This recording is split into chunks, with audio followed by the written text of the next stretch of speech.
So hello my dear listener, welcome back my YouTube channel. তো আবারও নতুনভাবে আমি ফাহিম আশরাফ আলামিন আপনাদের মাঝে নিয়ে চলে আসলাম একটি দুর্দান্ত ভয়ানক ভৌতিক ঘটনার ভিডিও। তো বেশি কথা না বাড়িয়ে চলুন যাওয়া যাক ভৌতিক ঘটনায়।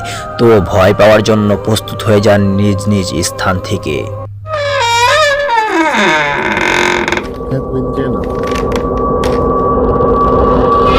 Assalamualaikum warahmatullahi wabarakatuh. Allahu la ilaha illa huwal hayyul qayyum.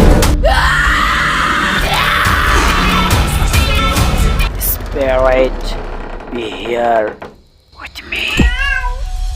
17 April 2010 রাত 11টায় ফোন আসে। আমার আম্মা খুবই অসুস্থ, আমাকে দেখতে চান তিনি। আমি মেসে থাকি, এত রাতে কিভাবে যাব? তবুও রওনা দিলাম। বাসের দেখা মিলল না। শেষে একটা ট্রাকে চড়ে রওনা দিলাম।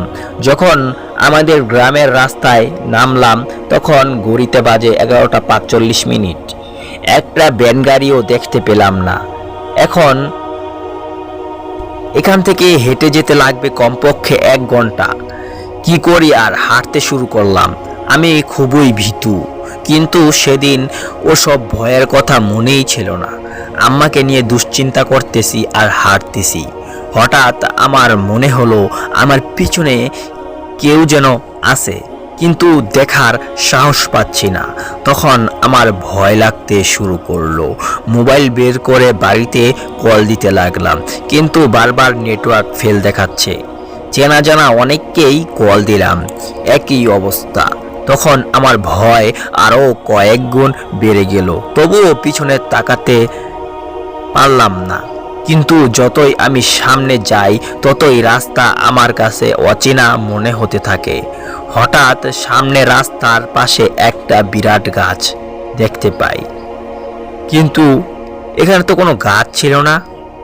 আল্লাহ আল্লাহ করতেছি, দেখি গাছ থেকে একটা লোক ফাঁসি দেওয়া অবস্থায় ঝুলতেছে।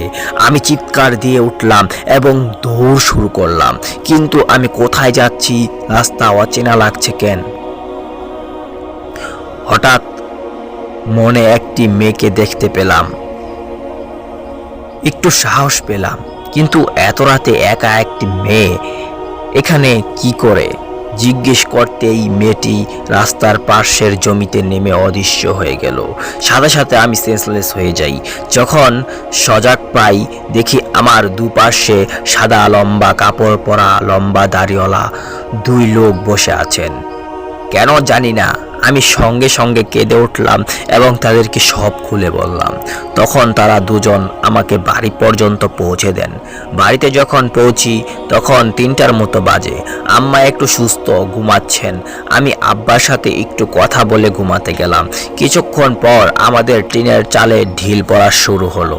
সবাই ঘুম থেকে সজাগ পেলে আমি এবং ভয় পেয়ে সবাই আব্বার রুমে এসে উপস্থিত হলাম। ফজরের আজান পর্যন্ত ঢিল পড়েছিল। সকালে আমার আব্বা একজন হুজুরকে এনে এবং ওই হুজুর আমাদের বাড়ি বন্ধ করে দেন। এরপর আর কোনো সমস্যা হয়নি কোনো দিন। তো এই ছিল আমার ঘটনা। সবাই ভালো থাকবেন। আল্লাহ হাফেজ। তো আপনাদের মাঝে ঘটনাটি উপস্থাপনা করলাম। বিশ্বাস করা না করা এটা আপনাদের নিজ নিজ ব্যক্তিগত ব্যাপার।